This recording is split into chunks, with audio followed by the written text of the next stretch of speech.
chair of this group. This virtual meeting is being live streamed on YouTube to allow the public to watch our discussions and the decisions we make. We have received apologies for absence from Councillor Matthew Hicks, leader of Suffolk County Council, who is being represented by Councillor Richard Smith, MVO, Deputy Leader of Suffolk County Council.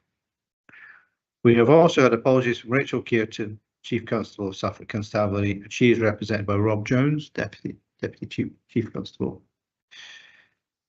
And finally, we've had apologies from Dr. Ed Garrett, Chief Executive, Suffolk and North East Essex Integrated Care Board. Are there any further apologies, please?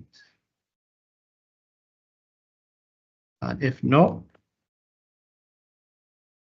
we'll move on to the first item, agenda item 2, wilder communities. We now have Chairman Steve Palfrey has his hand up.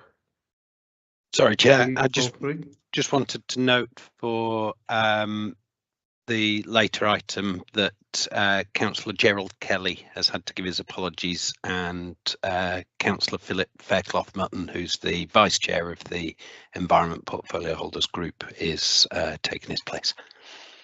Thank you. Thanks. So if we move on to agenda item 2, we now have a request for funding from the SPSL pot for a wilder communities project to be run by Suffolk Wildlife Trust. And I'd like to invite Christine Luxton to briefly introduce this request. Christine. Yeah, I think, Chris, were you going to step in first? I was just going to say, Councillor MacDonald. So just a quick introduction from me. So the sort of like the portfolio holders group, together with sort of like the officers, have been sort of like working together on sort of like proposals under our climate change group, and we invited the Wildlife Trust to come forward with a proposal to public sector leaders, and absolutely delighted to welcome Christine Luxton, Chief Exec of Suffolk Wildlife Trust, to the meeting to present that proposal for wilder community. So I will hand over to Christine, who I believe has got a few slides to take us through. Yeah, great. Thank you, Chris, and thank you, Chair, and thank you all for inviting me to join you today. As lots of you who've met me before will know, I love talking about nature and the power of communities. So this project really feeds into what we're about as a charity. I'll just share my screen and keep my fingers crossed to see it works. Right. Chris, I can see you. Would you just give me a thumbs up when you can see that my slides are sharing? Great, thank you. There was a little bit of a lag. So we the wild communities idea, and it's really thinking about harnessing community-led action for nature. It's very much this idea of it's about us mobilising, enabling others to play their part in nature's recovery. And as we're all very aware, we've done amazing things collectively over the years to try to hold the line. But despite everyone's best efforts, nature has continued to decline, and we need to really be trying to push so that we are moving things forward. And that's really what we're all charged with at the moment, is collectively is with the nature recovery networks, is to try to shift to that bringing nature back. And so I guess a subheading for this project, it could equally have been, this is a mechanism for helping put the local into the local nature recovery strategies. And I think that's our superpower. That the local nature recovery strategy needs to be bottom up. And talking to colleagues in wildlife trusts across the country, actually getting that bottom up bit and making this owned locally is a challenge. And I think we have with wilder communities something that works. And the idea for coming to this group really came out of, as Chris said, meeting up, going out on site with councillors and with officers. And what became clear is what we can do is, we as a trusted, independent, well-known charity with longevity, with our network of nature reserves, so people know us, with our sites where we do education and training, our work with schools, we can be the enabler that can do this wilder communities approach and do it well.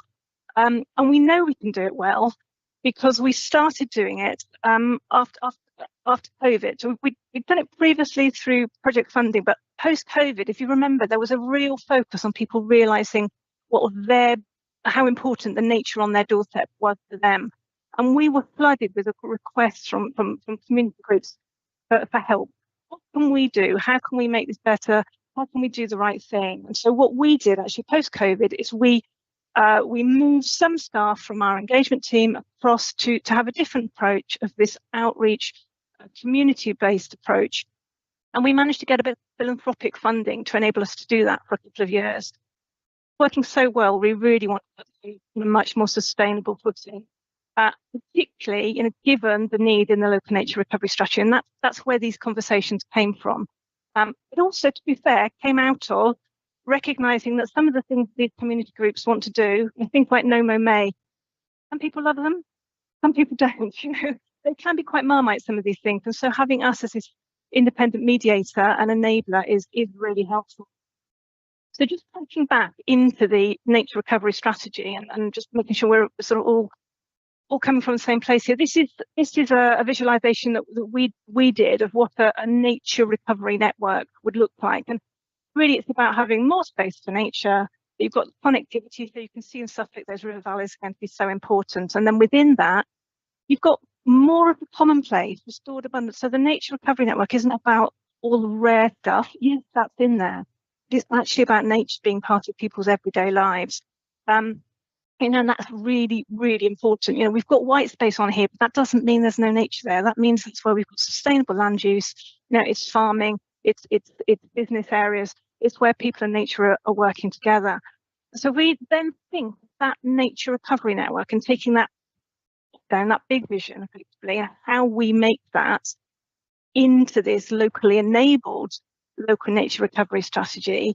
So we're thinking that we have got the answer, and we've had it for some time in the science. And this is where wild communities comes from. It comes from Professor John Lawton, who it was in 2010 identified that for nature to recover, it's really quite simple principle, and the ecological underpinning.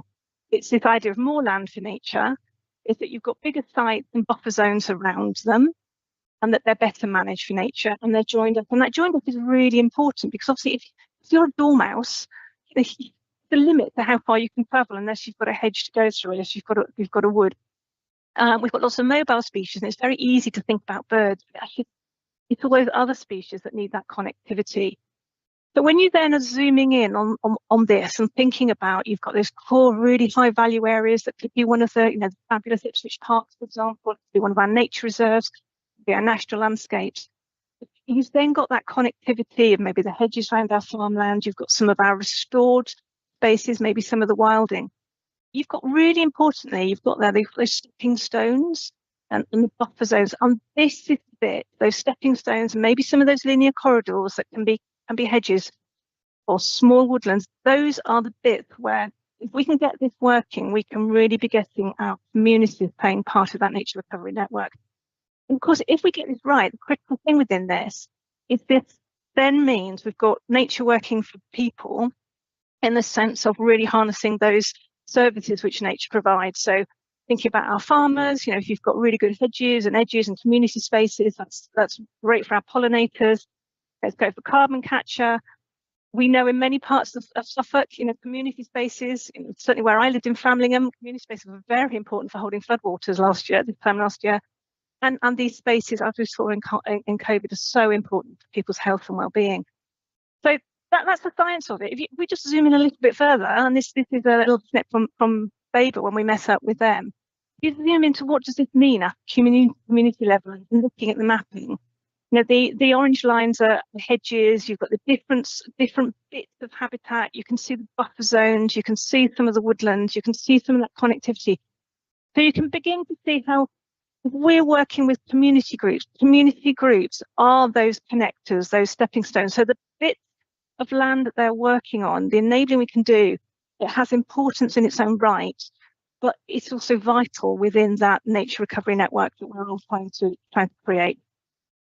I guess another way to look at it, if you hold that and think, well, what are those different blocks? Looking at another way, this is how you could think of a nature recovery network. all those different bits of land we all have within our communities, whether that be in the towns or in the countryside. And equally, they are also, with the blue lines on here, the rivers, they are also the connectors between our villages and our towns, and really important in terms of that for our county. So I think what we've got with wilder communities and the advice is a model that works for nature, but it also works for communities. And since we started doing this post-COVID, we had 70 groups in 2021, as I put in the paper, 81 in the year after, 98 last year.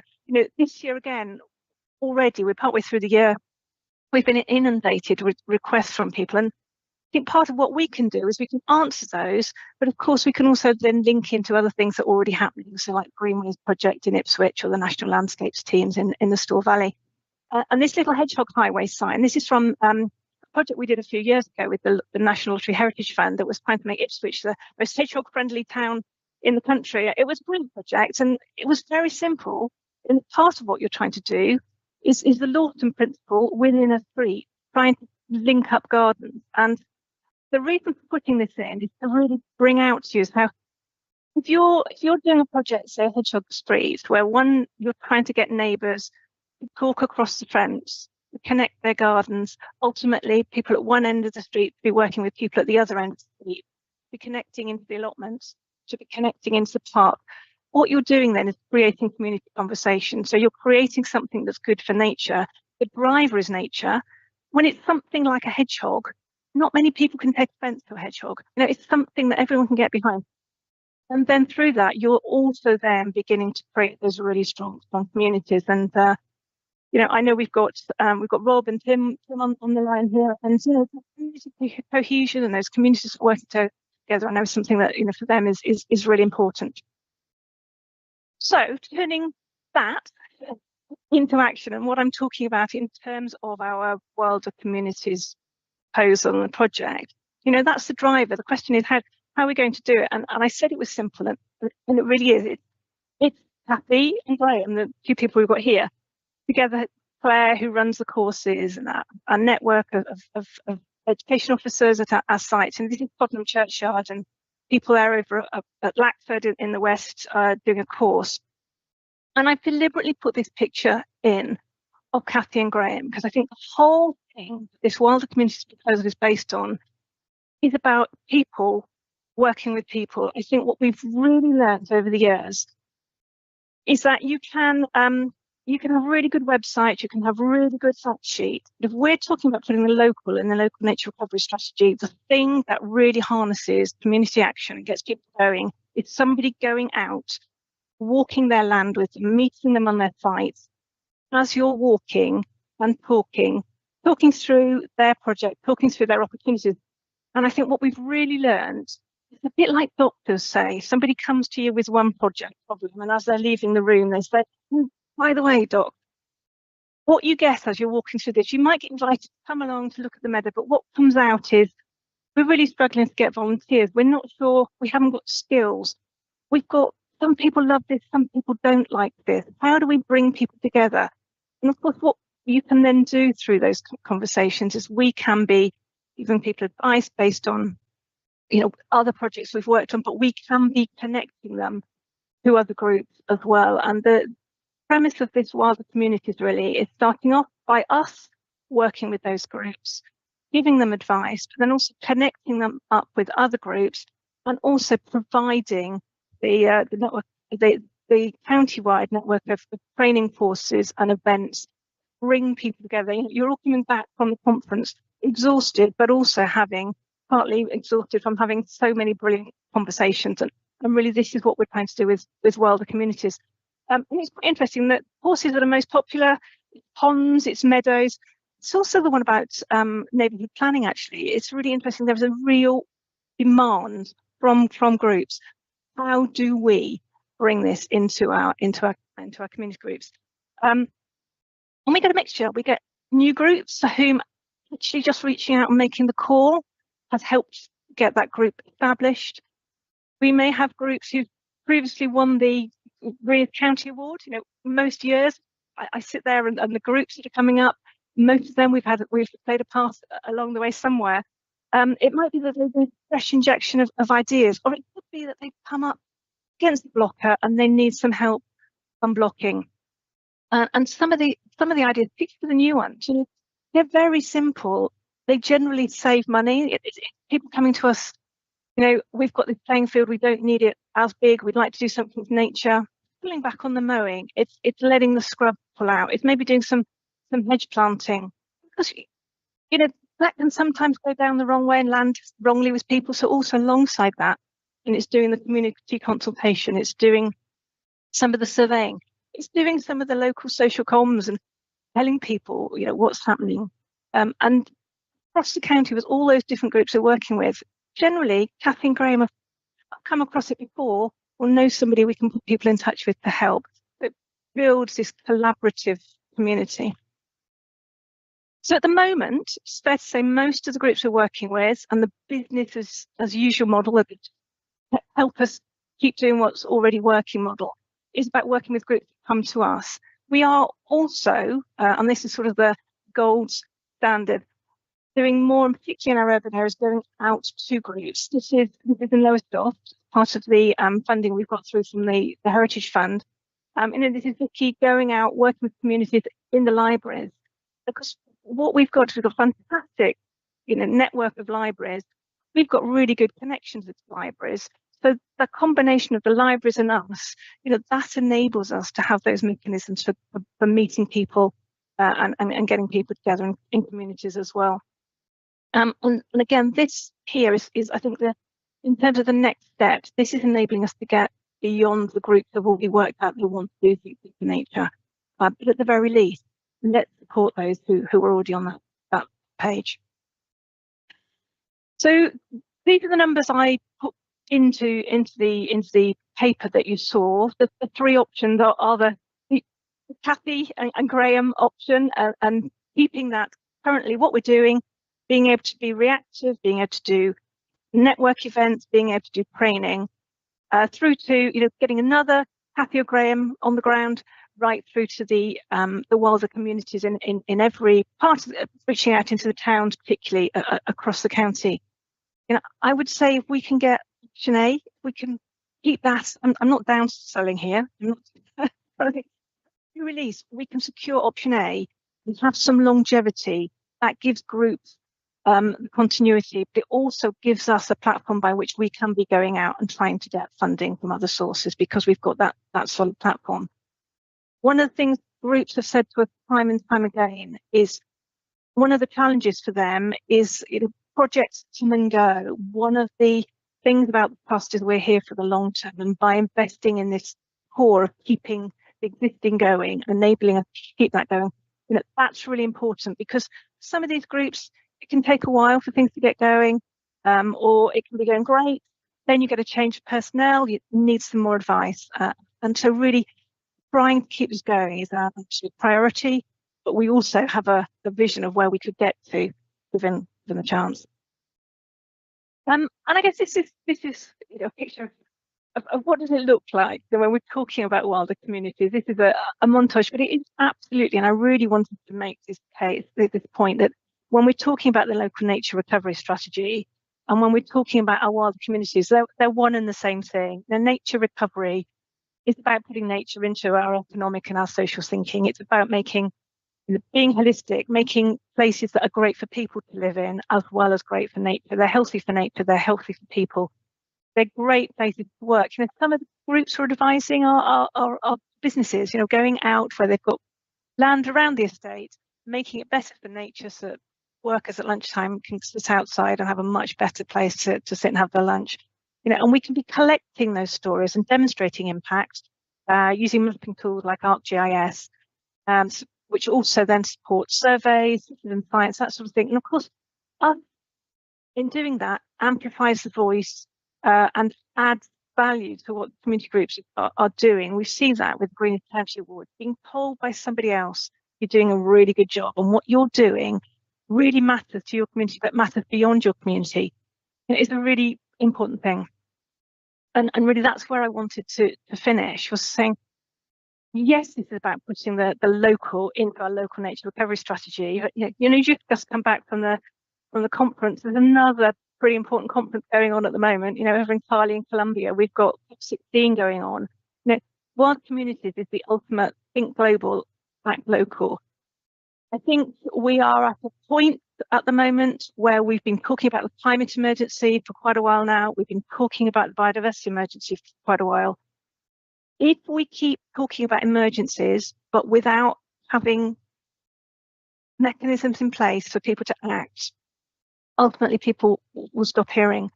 It will become so overwhelming, actually becomes disempowering. We've got a really simple, locally based, proven way here that we can give hope, we can give people a mechanism to do something and really then make that think global and local work for us in Suffolk. You know, so partnership for people, you know, partnership for nature, and for us a partnership for Suffolk, and something that anyone, indeed everyone, should be able to get involved with. Thank you. So thank you for that, putting the local into local nature. Are there any questions from the floor?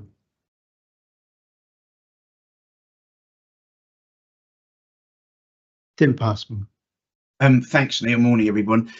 Yeah, no, very, very interesting, and thanks very much for that, Christine. What other sources of funding might you be able to acquire for this? I think you touched somewhat earlier about if we put something in. How does it? Can you just explain a little bit more how that might help, and would it help access other funding as well, please? Thank you. Yes, of course, Tim. Yeah, what we all know is funders, when you're looking at grant funders, they want to fund new stuff, and what we've got here is stuff that we've been doing for a couple of years. And we know this works, but we know there's more demand than we can sustain. If you're able to enable us to sustain the core, what we can do then is go to funder to add another role, do a focus in Lowestoft, do a focus in Bury, do a focus in Haverhill, do a focus in Ipswich. And those the charitable trust funds, it's the Heritage Lottery Fund, and indeed we've got, you know, philanthropic gifts that we could be bringing together. I think for us at the moment, to enable the core stuff to keep going, we've been drawing on our savings. Now, that's not sustainable for us as a charity. But if you were able to keep what's already proven working, the additionality is where the additional funds come, is where the gain is be had. Thanks very much, and I was very pleased to hear you talking about pollinators, because that is a real issue. If you look at some of the crops of my farming experience if you look at legumes and things like that, they need pollinating, and there is I think a bit of a problem. Thank you very much. Thank you, Neil. Thank you. Caroline Topic. Thank you, Chair. Morning, Christine. Thank you for that. That was great and worked really, really well with the papers you sent us in advance. Yeah, so proactively, East Suffolk Council, and I'm sure the others, want to help people to live healthy and happy lives. We want people to engage with nature and not potentially end up in the National Health Service because they're unwell, etc., and adult social care, and that we know that the whole system is broken, and the most important thing a person has is their health. So whilst I'm a green councillor and the environment is really important, it is very important for us to look after ourselves, and if we are healthy, happy people, the knock-on effect is that we enjoy our environment more and we look after our environment more, and that's all good. So the ripple effect is also really important, that we don't do to people, that we enable people to engage themselves, because if they have a stake in something, then they are more likely to look after it and expand it and bring people along with them. So absolutely endorsing everything you're saying and congratulating you and the team, and this must be supported not only for the planet, nature and all the species that live on this planet, but for our own well-being. So I totally endorse everything you've said. Not sure which option I'm going to go with. I'm going to wait for my colleagues to give some input so we can collectively decide. I don't think we should go with option A. Not quite sure we can stretch to option C. Option B is looking good. Looking forward to having some further input. Thank you for that, Caroline. Are there any other comments? Oh, two for the price of one. I know Caroline's there, so Andy Mellon. Yeah, thank you, Chair. Yeah, very happy to support this.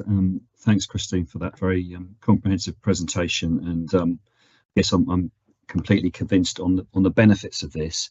And I think it's one of these schemes where if we're able to put in a little bit of money, there's that kind of multiplier effect from the staff interacting with community groups and galvanizing, volunteer activity and so much more. So lots and lots of co-benefits from this, and I think we'd be getting a really big bang for our buck. In terms of the funding, I'll be guided by officers on what's available to do this. But I understand, I think from our sort of previous discussion, it would probably be the long-term version of option A, but I'm happy to support whatever is available. And I see Chris has got his hand up. I don't know if you're coming back on the money part of it, Chris. Or yeah, happy to talk a bit about that one. Chris. Yeah, I'm happy to talk about the money side of things. So I think that option A is a is a long-term sort of like commitment to the project, and I think it was one of the things that's been spoken about outside the meeting is that as individual sort of like councils, we're also in discussions, I think, with Suffolk Wildlife Trust about opportunities in our local areas. So in terms of the additionality and Tim's point about levering in additional funding for specific projects, I think it was felt that a long-term continuation of the work that is being done together with sort of like some local discussions between the individual sort of like the partners at SBSL might be the best way to do it. And I think that also fits in with kind of like the position with the pooled business rates. So that's kind of like where we are at the moment. Okay, Deborah, you'd like to come in? Thank you, Chair. Excuse me. In actual fact, I think Chris kind of precluded what I was going to ask, but I know as councils we all have our own initiatives as regards nature recovery and biodiversity, and I wanted to ask Chris is how she sees, if we go down this route, how she sees her groups, her community groups, her Suffolk Wildlife Trust and the councils working together, because as Andy said, there is a multiplier effect involved here. Yes, absolutely. I think for us, what we want to play with these county roles is effectively to be the networker and the provide the county function, but also there can be that networker and the signposter. So a big part of what we do is signposting people when we're on site, when Catherine Graham out, to other groups that are already available and linking in with the councils. I think where obviously county-wide, there's only so much you can do. This is where I think then if we were having support for targeted action within your areas, then you could have a Cathy or a Graham equivalent who was able to work and do more within your patch, just dedicated to your patch. So, particularly I think with the that's where we get to the more proactive approach of where you can start sowing the seeds of the idea rather than just waiting for groups to come to us. And of course, the other thing we could be doing is working with you on if there are target areas where you know that it would be really beneficial for this to be happening. We can begin to do that at a local level. Thank you. It's an interesting point you make there, Tim, in the chat, which is about looking at the entirety of the police estates, and I'm sure we all have big estates. Certainly within the Borough Council here, we have loads of green space within the parks, for example. And there's the verges as well, which are of course very useful as wildlife corridor. So in terms of the funding of this, the questions to Christine appear to have dried up. I don't know if you have any, are there any proposals from the floor on how much which option we would go with? Caroline Toppin. Thanks, Chair. Happy to go with option A. As others have said, we all individual councils and councillors have money ourselves, which we can top this up with and work more strategically within our own towns, villages, parishes, etc. Happy to go with A. Thank you. Richard? Well, I'm delighted to second what Caroline has said. I thought she was going to go for option B.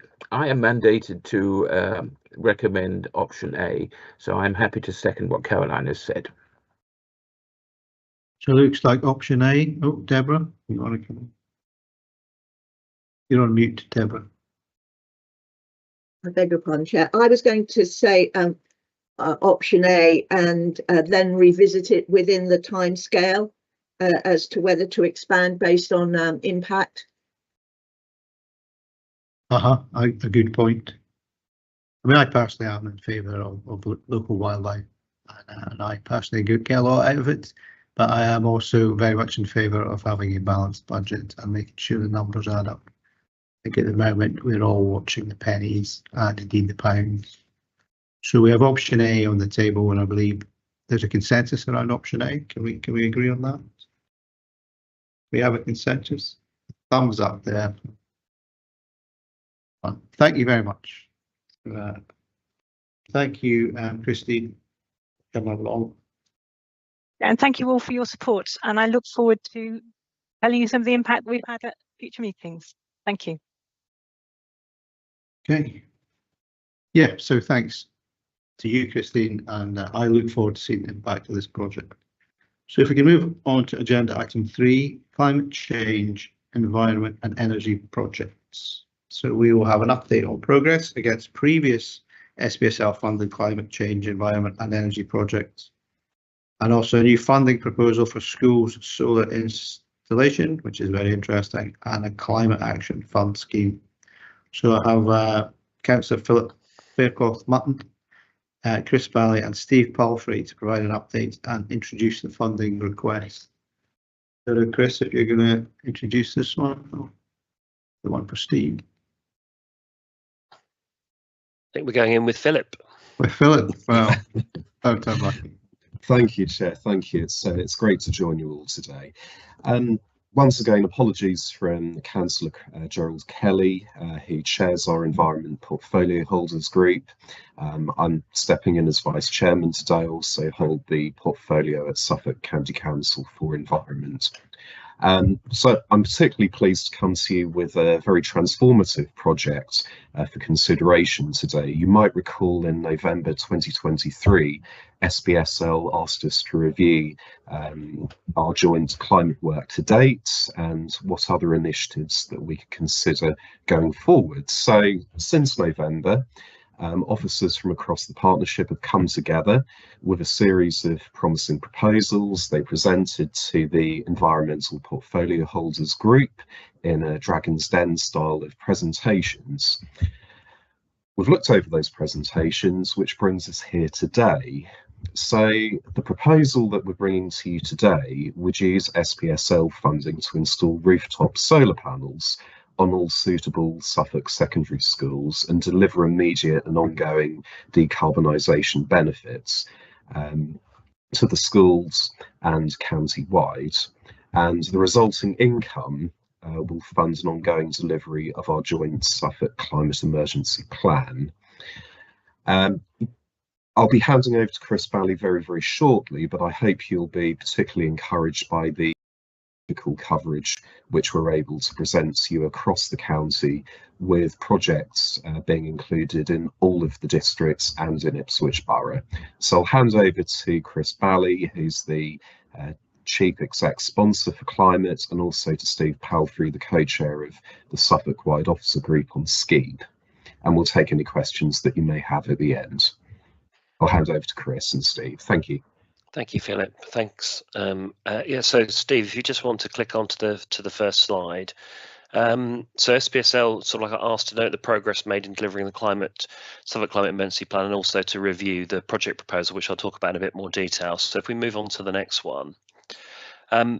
when we met sort of like last year, so like one of the things that Suffolk public sector leaders were keen to look at was the impact of the work that had already been funded, sort of like through the Suffolk Climate Change, Energy and Environment Board, and Cardo Research were commissioned to do a study, and you'll find more details in the papers that were circulated with the meeting in terms of the mixture sort of like of benefits of, you know, the direct benefits from the projects, but also those intangible sort of like social health and environmental benefits. Sometimes it's quite difficult to get a direct sort of like causal link sort of like with some of these projects in terms of what is delivered in terms of impact. And the study has concluded that there's a £33.6 million worth of social value impact has been generated by the SPSL projects, and over 10 years that's 132 million pounds worth of benefit.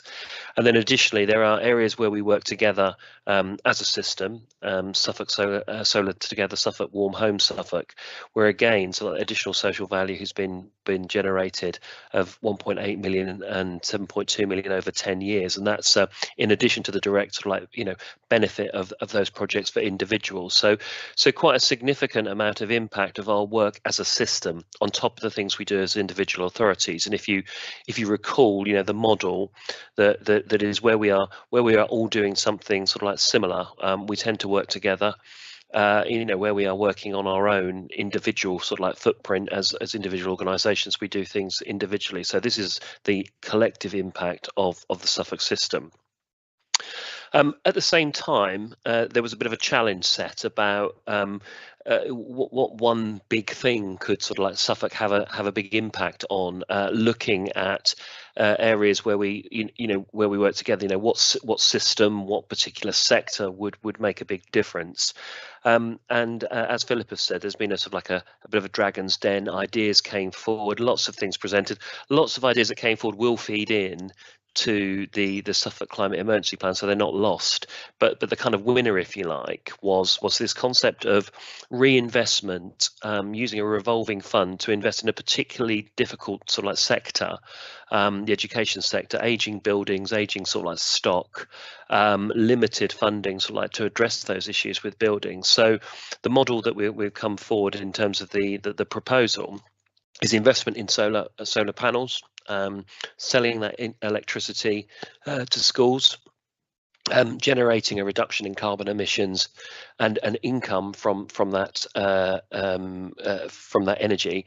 And we looked at 32 schools and looked at 3 years. And then what that does, Steve, if you click on one more, is that pays back. It's £7 million worth of savings for schools, so it helps with the education sector. But you know, it saves 7,500 tonnes of carbon and also 14.6 million in terms of income over 25 years. So the whole idea is it's a revolving fund that can then be invested back into either sort of like further solar panel work, but also a further environmental project, something that the Suffolk Climate Emergency Partnership can look at. In terms of geographic coverage, Philip mentioned this, and it's a question. You can see that the schools are spread across the whole of Suffolk, so it doesn't particularly fall in areas. Some areas have already gone ahead with solar. There are some areas where it might not be appropriate to do it, but actually the schools across Suffolk and the target high schools are spread well across the county. Thanks, Steve. And again, just a bit of a sort of like a summary. This information is in the paper as well in terms of how it works. I've talked through the scheme in terms of its sort of like its circular benefit, but you can see there. I mean, I just draw people's attention to the fact that the average net revenue per annum is £500,000, and the saving for schools is 7.6 million in terms of energy. So it's a really sort of like big idea, I think, to make an impact on a sector that maybe would find it difficult to do it itself, as well as providing money to reinvest in climate action in Suffolk. So more detail in the paper, and you've got sort of like Steve, myself and Philip to answer questions, but we'll leave you with the recommendations. So to note that update that we've reported in the paper, but also to review and hopefully approve the Suffolk the schools solar installation and climate action fund. I think one of the things we might want to do is find a snappier title, Steve, but that's probably where I'll leave it. Fair call.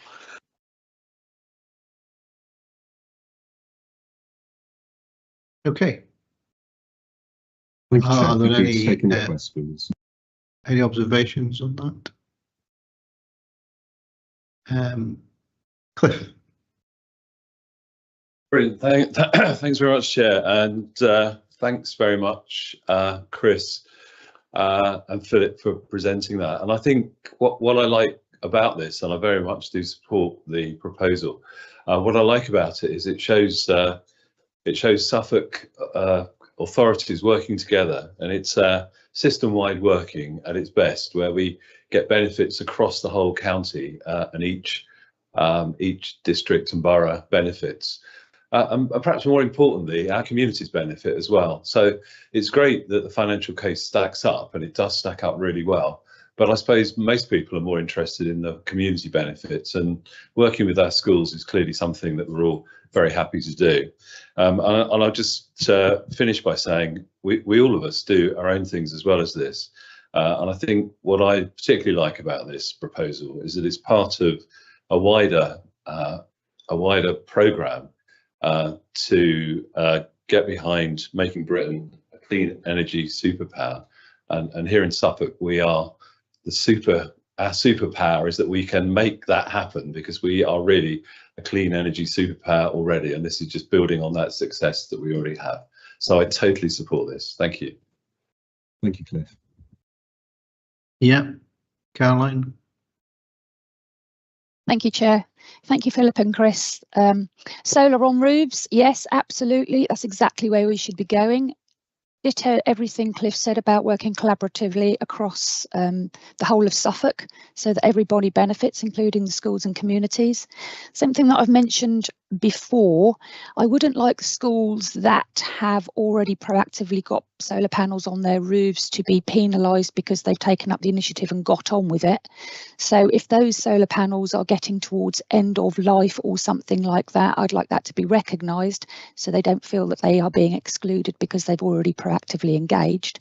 And also something that I've mentioned before is it possible to put a condition on so that the school that is generating the energy is able to benefit from the profits that they are generating from their roofs, rather than the money that is being generated go off to some pit somewhere else and that particular school doesn't benefit from it. For example, I had the experience of library in Beccles, sorry, but to be parochial, we managed to get solar panels on their roof, and I thought that the Friends and that particular library were going to have the benefits invested in that particular building.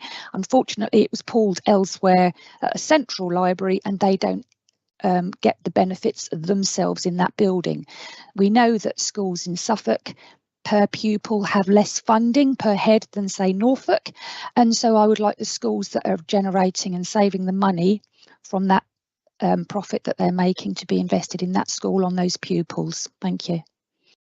Thank you very much, Caroline. Thank you for your provisional support, and yeah, wholeheartedly agree that we should be prioritising solar panels on areas of existing development rather than on greenfield sites. I'll hand over to Steve, who can take the technical response to your question. I believe it's my job to hand over to Steve. Yeah. Since I'm chairing the meeting. Steve Balfour. Thank you, Chair. Yeah, to take those 2 points in turn, really good questions. I think with regard to existing solar panels on schools, so those are from a sort of older regime, and the schools get free electricity from those. So whilst those panels are still operating, it's a really, really good deal for those schools, and they're from a time when feed-in tariffs were paid for the electricity generated. So, you know, it was a really good deal in terms of putting the installation on. Things have moved on, no more feed-in tariffs, but as and when those schools panels are no longer, you know, suitable, functional, then yeah, absolutely, they'd be one of the types of projects that could bid into that revolving environment fund that Chris detailed earlier. With regard to keeping the money in Suffolk, the benefit to the schools in Suffolk. I've had some conversations with Pete Mumford, who's the head of schools infrastructure at the county council, and he's setting up some conversations with the big academy chains so that we can kind of verbally have that discussion, but it's also something that we can then build into the agreement that we'll need to have with those schools in order to put the panels on. So I think we can deliver against that ambition. Thank you. Thank you for that. Are there any other comments on this? So are we happy to progress with the funding as the allocation of funding as requested? Oh, Andy Mellon wants to come in. Andy. Yeah, thank you, Chair. Yeah, very happy to support this. This is a very good proposal. I get the point that it's a substantial allocation of our remaining funds, and quite a large one compared to other amounts of money we've allocated. But I think this is something that is very worthwhile. Research elsewhere, the work that's been done down in the Brighton area has shown pretty much that solar always works as a kind of an investment in reducing carbon and generating a profit, if I can use it in those terms, from the money you put in. I do like the fact that this is a sort of cyclical program where the money that's generated gets put back in to help the program over a longer term. And yes, as Cliff said, we're all doing our own stuff. I know, Cliff, you're doing some great work with Solar for Business in West Suffolk, but this is something that will, I think, make a tremendous difference to Suffolk schools. So I'm very happy to support that, the proposal. Thank you, Andy. Okay, thank you, Andy. So are we in agreement that we will allocate the funding as requested? If not, we're all happy with that. Excellent. So thank you, Philip, Steve and Tris, for your presentation. And we can now move on to the next agenda item, which is the Suffolk Draft Economic Strategy. And I believe I saw Rob Hancock come on. I think Mark Pendleton's also joined, Chair. And yes, I'm here. So which one of you august gentlemen are going to present to us today? Thank you, Neil. That's very kind. Shall I kick off, and then Rob, I know, will, as just a few slides to share. But first of all, just to thank you for your time again on this on the agenda this morning. This is our third outing as a business board with SPSL, and you remember in June we came to you just to outline our forward plan and to look ahead to how we were going to formulate the strategy. Ollie Paul came to the meeting in September, and obviously I'm here today to ask you to endorse this direction of travel. And before just going into a very brief introduction, just to thank SPSL and many of the members around the table on this call, and one or two who are absent from it today, for the constant support and encouragement we've had in terms of ideas and feedback, and how we've managed to hone down what the special ask and offer of Suffolk as an economy will be in the post-LEP world.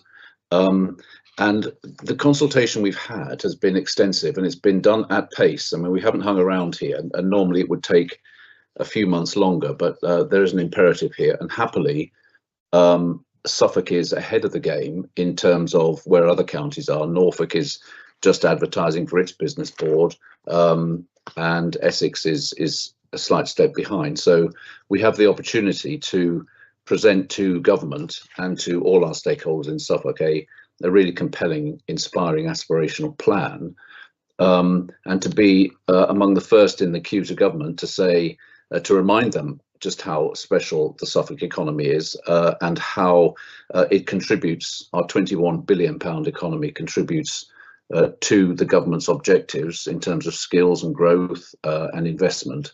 Obviously, collective breaths are slightly being held for the budget next week, but it'll be interesting just to stress test our plan against proposals after that, and the spending review, of course, in the spring. But our consultation has been extensive. Literally hundreds of people have taken part in our workshops throughout the county. We've had what we call deep dives into specialist areas such as ports and logistics and energy, infrastructure, agri-food, in which we've been able to draw in board members, but also leaders from the public sector, but then leaders from those particular groups. So the information we've been able to put into this strategy has been really current and of the best quality.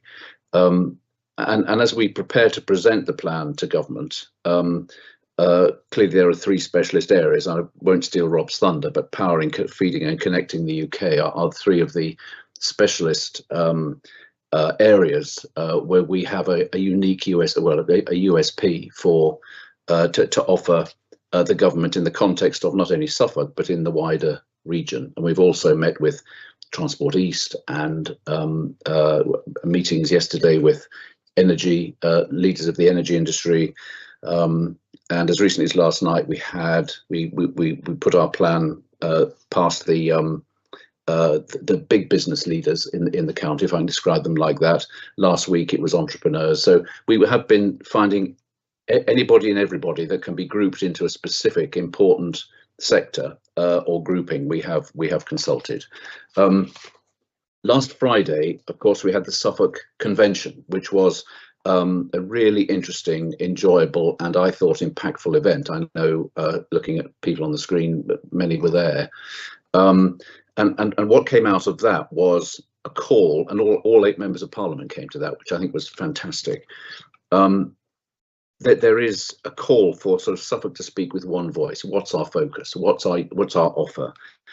And to have very clear asks and offers, which together we can, whether we're a business leader or a local authority leader, chief executive, whoever we are in Suffolk, when we talk to government or indeed to each other, we are talking the same message. So people hear less of a noise and more of a distinct, exciting, compelling offer and ask.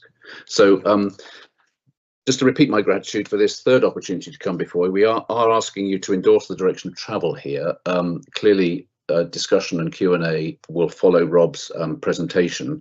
But Rob, if I hand over to you, and then that will set the scene for the discussion that will follow. Excellent. Thank you, Mark. So I'm just going to talk for another 10 minutes or so and then hand over for questions. So there's 2 documents in the agenda pack. There's the strategy document itself, which is 33 to 51, and then there's pages 25 to 53, which are these summary slides, which I'll talk through. So the strategy sets out that in Suffolk we have both those nationally significant sectors and locally important sectors, and we set out tech convergence as a key opportunity that cuts across all of our sectors, and we also talk about skills and productivity, as we've discussed previously at this forum, and some important interventions around those. The main audience for the strategy at this point is government, who've asked for it, but also business, who need to help deliver it. We have had a bit of debate at the business board, and whilst there's nothing to stop residents looking at the strategy, it needs to be accessible to them. It is more focused on those institutions at this point. So just in terms of timetable, I think everyone is familiar with the LEP integration timetable and the previous work SPSL commissioned to work up this post-LEP structure we're currently working to. Previous government asked for economic strategies to be prepared in September, October. New government haven't been quite as specific, but as Mark said, we've been encouraged to continue and looking to get ahead on that. And the emerging view next week is that local growth plans will probably become mandatory, which is what we're developing here. And as Mark said, whilst we're looking to endorse the baseline strategy document today, Councillor Smith, Councillor Mellon, Councillor MacDonald, as members of the business board, will be aware this isn't the end of the journey. There remain working groups and extensive work ongoing in terms of the investment and implementation plan, which will set out schemes, skills programs, the business support programs we want to put in place to deliver the strategy. And as you'd expect, whilst we're looking to walk through and endorse the baseline document today, there will be lots of different flavours of this document, for example, that set out our ask to government or set out what this document means to local Suffolk businesses. So just to revisit the data set, because it's an important baseline. So we're a 21 billion economy now in Suffolk, 350,000 people working. That compares very well to some of those southeast economies like Buckinghamshire, Cambridgeshire, Oxfordshire, that perhaps are perceived to be larger and more dynamic than Suffolk, but we're very much in that ballpark. The perceived challenge around there being lots of small companies is very much offset by the fact that 60% of jobs are in the larger businesses, those anchor businesses we've talked about previously that do have the ability to invest and innovate and pay to train people and all the good things we want to see happening. We're more than doing our bit for UK PLC. That's very important. So nearly 40% of UK containerised trade coming through Felixstowe, which we know more energy NSIPs than anywhere else in the county, district and boroughs in aggregate exceeding their housing targets on the housing delivery tests. Brownfield land coming forward. So all of those national priorities which we're achieving on for UK PLC. But our productivity, our skills, our qualifications and our pay are down versus UK average, with the knock-on impact that clearly has on the economy. And that's all to do with the quality and type of jobs in Suffolk, rather than people in Suffolk being paid comparatively less for the same work than elsewhere. So what are the opportunities that the strategy seeks to address? So I'll come on to those three clusters that Mark referred to a moment ago, which are nationally significant. The strategy also reiterates the strategic position of Suffolk, not only a gateway for the UK, it's within striking distance of London. It's providing a large proportion of the UK's clean energy needed to meet those broader net zero targets. And the strategy sets out, but whilst this is Suffolk focused and the change to LEP has been a great opportunity for us to do that, this very much plugs into a regional picture. The strategy you see today, I hope, sets out much more clearly than the previous version that we already have some really good levels of business investment in Suffolk. You might see that in the document. The likes of the 35 million from ABP, the likes of the investment through the Freeport and the football club. There's a myriad of things Sizewell C as an example are doing in terms of hydrogen buses and water desalination. And there's all sorts of innovations and investments our food producers are doing in Mid-Suffolk in particular to mitigate for the issues around water and power infrastructure. But having said all that, that level of inward investment isn't at the level of some of those other economies I talked about, and there is the opportunity to try and lever in and better use that investment. And then in terms of challenges, what the strategy doesn't try and do is open up any new analysis of the infrastructure gaps, strategic infrastructure gaps in Suffolk. They're well understood. A12, A14 junction, from a road perspective, a five ways junction in Mildenhall, East West Rail, Ely Hawley. But what has come through newly in the strategy is, as well as those strategic transport infrastructure gaps, we've also got gaps around power to support decarbonisation and water infrastructure in particular, and that's more clearly stated. And what we'll continue to do is work with the Chamber of Commerce and Transport East to really set out clearly those Suffolk asks and the priorities around those. As with any strategy, there's some maps and illustrations that show our assets and the likes of CFAS and Industrial Park and Freeport. And what the imagery and the maps show really clearly is those strategic clusters and the way they fit across the county. So we can see, for example, the agri-food belt stretching through Baber and Mid-Suffolk up to Norfolk. We can see that advanced manufacturing corridor stretching across from Ipswich through West Suffolk and linking into Cambridge. And we can see the energy coaster along the east. And what this allows us to do, or will allow us to do, is make some more place-based interventions to support those industries, which was a little bit more difficult in LEP days when it was a larger footprint to cover. So just a couple more slides to continue. So in terms of the strategy and what it says, this is the summary slide. So it sets out those 3 critical high growth nationally significant clusters: agri-food, ports, logistics, clean energy. I've already talked a bit about clean energy. Just to give you a flavour in terms of agri-food, currently 41,000 people employed in agri-food, and the projections say it's going to go from 1.6 billion to 4 billion as a sector for Suffolk by 2050. Ports and logistics, 30,000 people employed, and 32% more jobs in ports and logistics in Suffolk compared to elsewhere, or compared to the national average. Value growth sectors also really important, in particular the likes of advanced manufacturing and tourism, where lots and lots of people are employed in Suffolk, and there's the opportunity for investment in those sectors to move up the value chain and create those better quality jobs talked about earlier. And then there's the emerging growth sectors, where some of those proximity factors I talked about, proximity to Cambridge, for example, around life sciences in West Suffolk in particular, around Ipswich, proximity and that link between Norwich and London, around that emerging financial services sector, and some of those creative sectors that are happening as well. And clearly, again, what the strategy is able to set out is the needs around those emerging growth sectors with smaller companies and startups are very different to some of the high growth and national strategic sectors.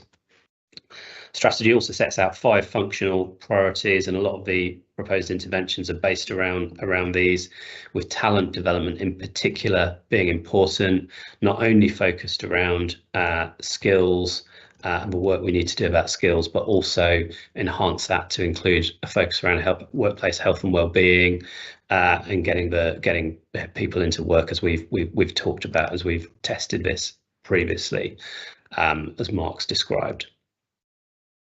Finally, the sort of big idea of the strategy is around tech convergence as a cross-cutting opportunity for businesses to really innovate and bring out new products and increase productivity. So just to give a flavour of that, what do we mean? We've got emerging capability around low orbit space applications in Suffolk. We've got emerging AI and digital capability, not only at Industrial Park and elsewhere. We've got that strong advanced manufacturing and research capability. As those technologies start to come together, you start to see some of the linkages that can really supercharge some of our other sectors, whether that be using metaverse in farming and agriculture, whether that be accelerating clean energy transition by better use of low orbit space technologies, and really some significant opportunities around that. So last slide, just to wrap up. So it talks about how the strategy is Suffolk focused, but plugs into the regional landscape. Talked about those different sector groups, talked about tech convergence as a super growth enabler, skills and innovation clearly being key, and talked about how whilst we're presenting this core document today, this will be evolved into further pitch and presentation and ask documents based on different audiences. So the final sort of concept and component of a strategy is EPIC. And this basically sets out that what we do in this space needs to lead to economic well-being, productivity, inclusive growth, clean growth. And what the business board have said is that EPIC is effectively the test for future proposals and interventions. So, for example, if there's a proposal to put some funding into generating or improving skills around tech convergence, the test is, will it improve economic well-being? Will it improve productivity? Will it be inclusive? Will it improve clean growth? And we think that's quite a nice way of pulling some of those strands together and giving us a test and hopefully a tagline around the strategy that we can structure around. So that's the end of the presentation. To confirm, asking SPSL to endorse this strategy document ahead of the business board moving forward into investment and implementation planning, and ultimately ahead of the document being adopted by County Council as the accountable body.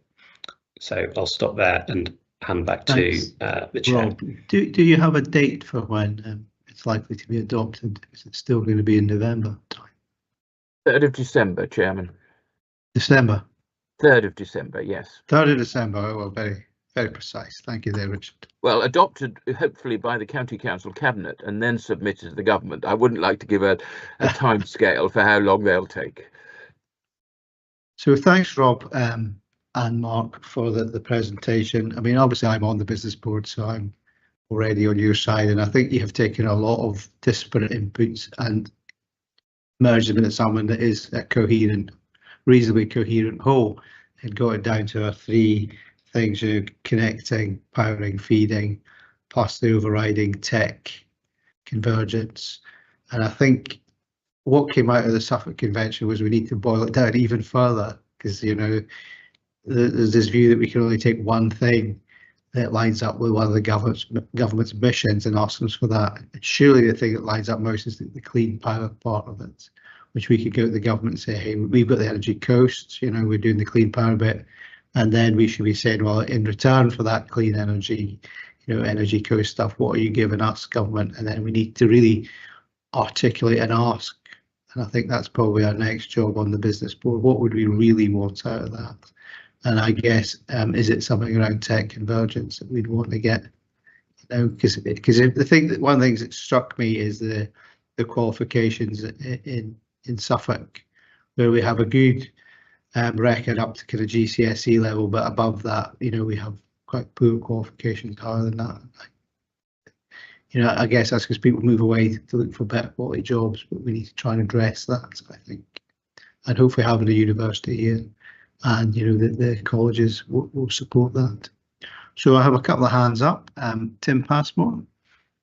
Thank you, Neil, and thanks, gentlemen, for the presentation. I know I'm not involved in the business board, but just to say you've certainly got my full support for that, because I think we really do need to get Suffolk motoring. Just a couple of points, and I know there's going to be an implementation plan, which obviously be very interested to see.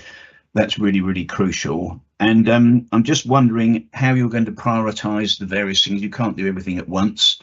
And as our chairman said in a very erudite manner, one of the Suffolk Convention, it's about getting priorities and getting on delivering as quickly as possible. I'm very pleased to see we are ahead of the game compared with other counties, not just Norfolk or wherever. So when would we get a report back to monitor progress and so on? I think it's really important. And what can those of us who are not directly involved do to help support and move it forward? Are there any things that you'd like us to do, or do you want to come back to us on that? Because I think being bold is really good. It's about perhaps overtaking the competitors to some extent. But what can we do collectively to support you in this endeavour? Because it's really important about putting Suffolk first. I don't know if there's any ideas on that. Thank you. Tim, thank you, and thank you for your substantial involvement, and the meeting I had with you, and the written sort of submission you sent us was incredibly helpful. And I think I'm not sure what Neil as chair would wish us to do, but I'm willing to make sure that for each SPSL, and indeed between meetings, there is a constant sort of engagement and updating, because should you endorse this approach this morning, you know, that's not clearly the end of it. We all know that, and the delivery plan is really more key. What are the priorities? What buttons are we going to press as a county? How are we going to align that with the region? So to have the continuing engagement of SPSL will be really invaluable, and I'm quite happy to report back on progress and to take advice and guidance between the calls or the meetings as well. I'm sure you'd be very welcome to come back. Cliff. Yeah, thanks very much, Chair. Yeah, first of all, congratulations to Mark and Rob for the presentation, and to the whole board for, I think, doing a remarkable job bringing together what is a very complex and in some ways contested area and making a coherent whole of it. So, I mean, I think the first thing to say is that growth is one of the new government's missions. In fact, it is the #1 mission, and it underpins everything the government hopes to do to pull Britain back up to the place it deserves to be at the lead internationally. So, I mean, because of that, this is incredibly welcome and incredibly timely. Just a couple of detailed comments. The first one, and we've raised this before and discussed it, so I'd just like to be reassured there's progress. We've raised the question of wider consultation, so in particular with people who represent the workforce in the area, and I have been assured in the past that unions and other workforce bodies will be consulted and included. And I think you know, all of us understand that growth for its own sake is not what we're after. I think we saw this in the slides. We're after growth that benefits our residents, our communities. So I think it's really important that the people who are actually generating the growth, the people who work in our industries, are consulted. And then the second point is that just very good to see that amongst all the mega, if you like, growth strands, we are recognising the importance of the creative industries. And just to sort of highlight something about that, nationally, the creative industries have been growing at about 6% over the last couple of years, when I think national growth has been very much below that. And I think it's an area where Suffolk does have an awful lot to offer. And then just the third detailed point, it's really good to see agri-tech in there, because it does underline the fact that Suffolk is predominantly a rural area, and although all of us, or certainly I live in an urban town, Bury St Edmunds, we have a very important borough, Ipswich, but you know, we must never forget the importance of the rural area. And then just to wrap it all up, and picking up comment that other people have made, whilst we are a net contributor to the Treasury as a county and as a region, we do tend to be overlooked and regarded as something of a backwater. So I think what's really good about this document is it does create a coherent message that we can use to bridge that gap between what we know and what Westminster doesn't yet know. So thanks very much. Yeah, thank you, Cliff. Deborah? Thank you, Chair. I would echo Cliff's remarks. I think this is a very good piece of work. I would suggest that we do respond to the government's mission-driven strategies and use those that are applicable in our presentations to government, particularly the clean energy superpower. Obviously, being green, I'm more in favour of sustainable economic growth, and of course the mission for opportunity for all. I also think it might be advisable, given the government's devolution strategy, that we do focus on neighbouring areas and corridors. And I think Cliff was in the same presentation as I was at the LGA from Creative Industries, where they focused on the concept of creative corridors, and it appeared that our position between London, Norwich, where there is a big creative cluster, and Cambridge, and the fact that a lot of our businesses are micro businesses, which creative startups are, and also we have Screen Suffolk. I think that although this is seen as an emerging industry, it's one where we should sharpen our message, because I think if we get that right, growth is very fast, as Cliff has pointed out. Thank you. Thank you. Any comments on that? Neil, can I just thank Cliff and Deborah. Just come back briefly, if I may. Cliff, unions, yes. In fact, as recently as last night, we discovered that Lord McNichol lives in East Suffolk, so GMB. So, but yes, absolutely take that point.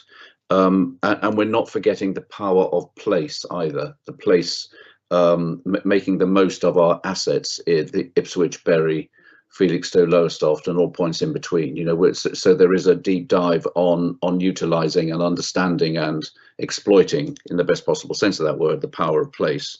And Deborah, yes, definitely mission focused, and happily at the convention last week, when I was talking to Jack Abbott, he told me that he is the lead for the East of England to government on mission-based focused work. So and he was very engaged and interested in the strategy and wants to help and support. So that was really good as well to hear. Thank you for that, Mark. Caroline. Thank you, everybody. That's a really great presentation that you've done, really important. And I'd just like to say, for viewers that are watching, we aren't all able to be on the board, and East Suffolk and West Suffolk aren't actually on the board. And I thought Cliff was going to mention that, but he hasn't, so I'm going to mention it. So we would like to say that we would like as many updates as we can possibly get, because when we get asked questions by our own council members and members of the public, etc., we want to be as well informed as those that are actually on the board. And I want to reassure people that are watching this that we all work really, really well together, and we are talking to each other all the time. So as a group of leaders, we do share a lot of information and are speaking regularly. I just want to point out from the maps and things, East Suffolk has moved from the Heritage Coast to being named the Energy Coast. We are still the Heritage Coast, even though we've got a lot of energy work planned here. So please don't forget we're the Heritage Coast, as well as this energy, all these national significant infrastructure projects and that are coming here. I'm glad you mentioned the Suffolk Chamber conference last week, because it was absolutely brilliant. All the MPs, the 8 MPs were there, all us leaders were there. We all worked really well together, and we were told actually by Andrew Sinclair, I will name check him, as a BBC reporter, that Westminster is not listening to Suffolk. So you need to go out there with one very loud voice and tell Westminster that you exist. He didn't say exactly like that, but that was how I perceived what he was saying. And we need to do just that.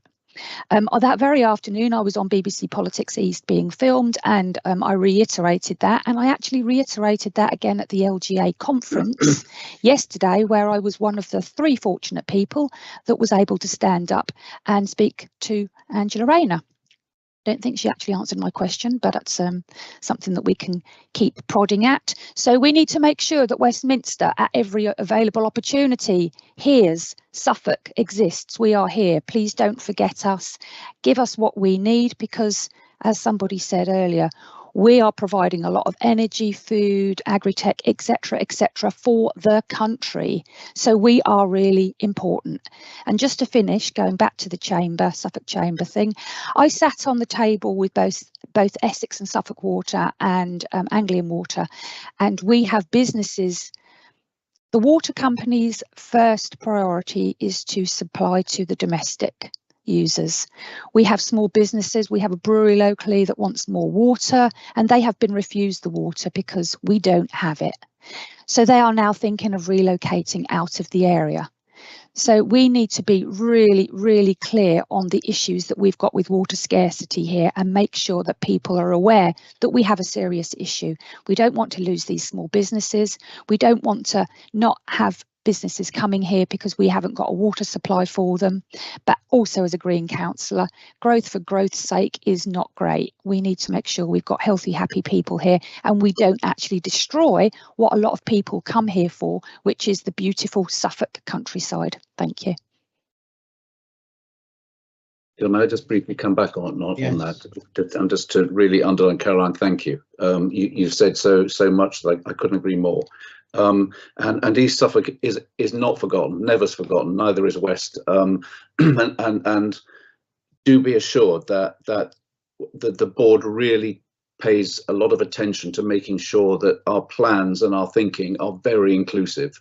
And I've been careful to make sure, the board's been extremely careful to make sure that we work collaboratively across political parties, across geographies, to make sure that no view is left behind, as it were. And the economic development teams in the district councils, as well as the county council, have been heavily involved in all of this thinking too. And so I'm very grateful for that, and it's definitely added value to the thinking and the document.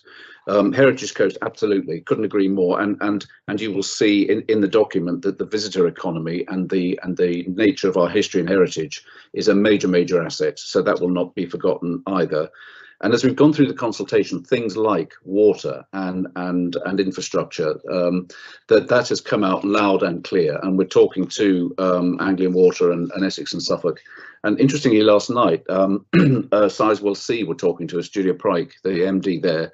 They are about to invest in a mega desalination plant. Because that's a condition apparently under the planning conditions. You'll all know more about that than me. But the point is that they're going to have to desalinate so much water that they're going to have a massive surplus of potable water. So Julia was talking to us all, what can I do with this water? How can we add to the water supply in the region or for particular industries? Gressingham Foods was around the table last night. They're really worried about water, and so are the breweries, and we've seen the news headlines. So water's very much up there. But Caroline, just to reassure you that we're on side.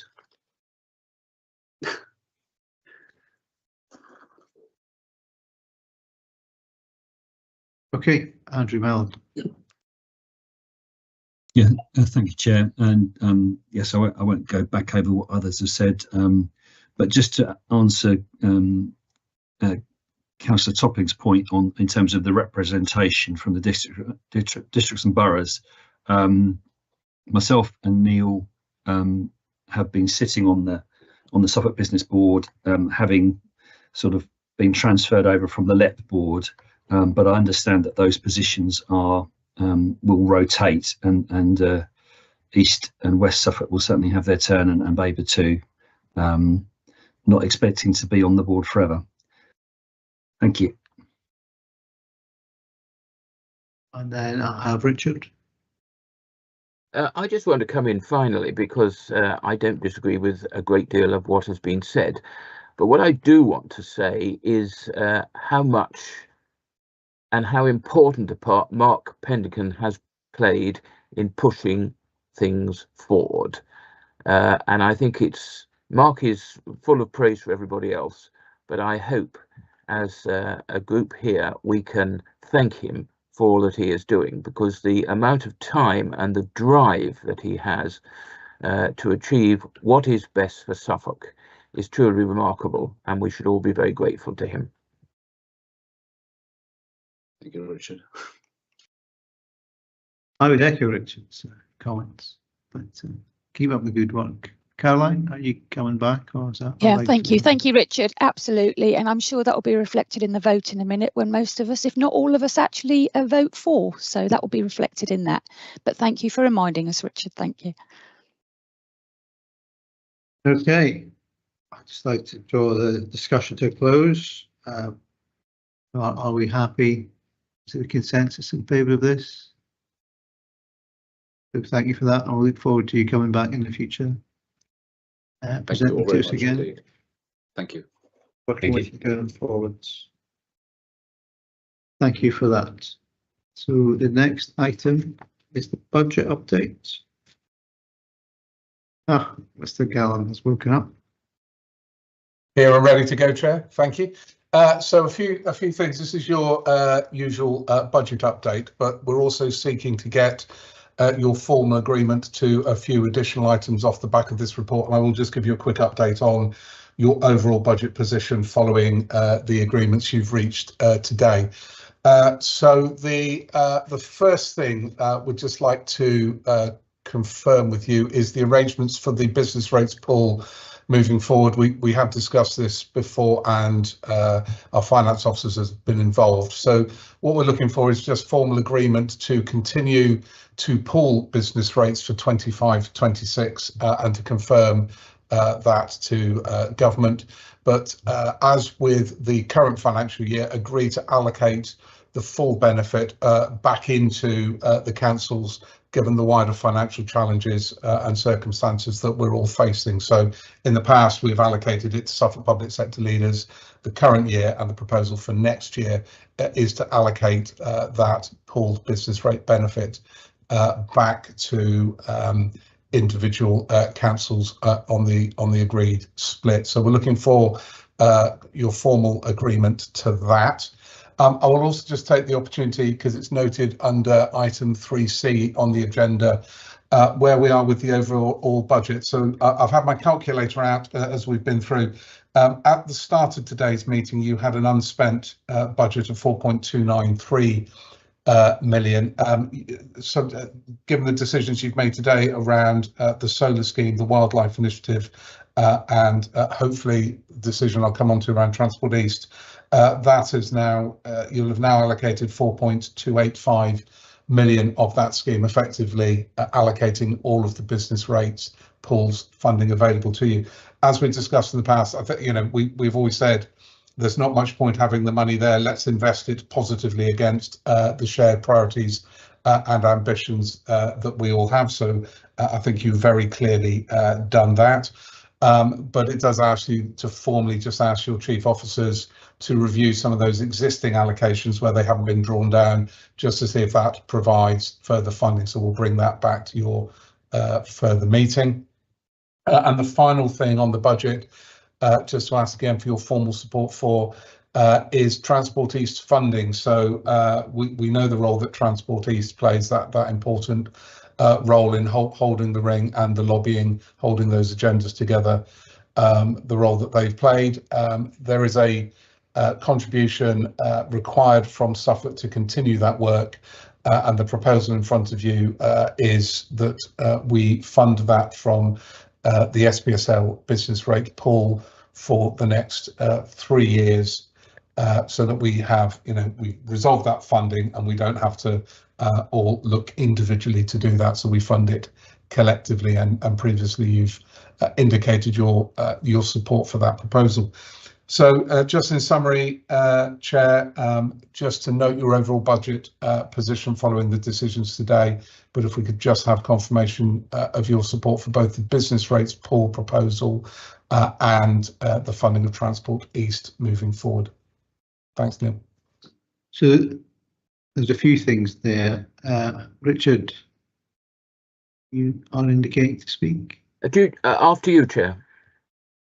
I was just going to run through these and say, just get formal agreement for pooling of business rates or allocating to the SPSL pool. So the drawdown that Ian has just mentioned from previous budgets, and then funding Transport East. So four different things that I picked out of Ian's conversation, Ian's presentation. So I don't know if you want to add to that, Richard. All I wanted to do was speak in favour of the decision to pay the fees for Transport East. Until 6 months ago, I sat on the executive of Transport East. It is you will all know this, but it is a very well run body. It has achieved things for the East of England. It will continue to achieve things. It is a very necessary voice, and I fully support the proposal. Thank you. So can we all agree to pool the business rate? So we have to formally do that, I believe. Yeah, thank you. We have consensus on that. And we're going to continue to allocate money to the SPSL.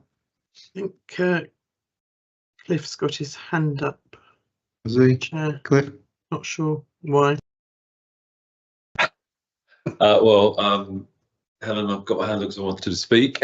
I think it's the general idea. I forgot what I was going to say now. No, I was just going to say in relation to what Richard said, Councillor Smith said, I agree with what he said, basically. I was just wanting to put my weight behind funding for Transport East. And I think given our previous conversation and given the fact that it's our infrastructure, our transport infrastructure in particular, that needs upgrading and bringing into the 21st century. I think Transport East is that really powerful voice that can add to the other voices, such as our business plan, to get that moving. So yeah, I very much support that as well. Thank you for that intervention. So, do we have a consensus for Transport East funding? Is anyone going to speak against it? No, so that's carried. Thank you. Is there anything else you need from us, Ian? Did we approve everything you asked? No, for? just I'm going to assume that we've covered with the continuing to pool and allocating back to councils, and yes, you just noted your overall budget position and the work that your chief officers will continue to do. Nothing else from me, Chair. Thank you. Okay. Does anyone want to talk about the finances? We're all happy with that. Excellent. In which case we could move on to the final item of the agenda, which is notes of the last meeting. Last public meeting, that would be. And they're on page 55 to 58. I agree. Can we agree these as a true record? Seems a long time ago now, but we're all in agreement with those. Thank you very much for that. So thank you for your attendance. There'll be no further business in the public session. Oh, Richard. Chair, there is just one thing, if I may. I've been asked by Matthew Hicks to ask if the next steps following the Suffolk Convention last week could be put on the next SPSL agenda. I'm sure they could be. That sounds like an excellent idea. Thank you. I'm sure we'll all be happy to discuss that. Okay. If that is the last point, thank you for your attendance and your input, and we'll see you next time. Been an honour to be within such eminent company. Thank you. Bye-bye. You can come again.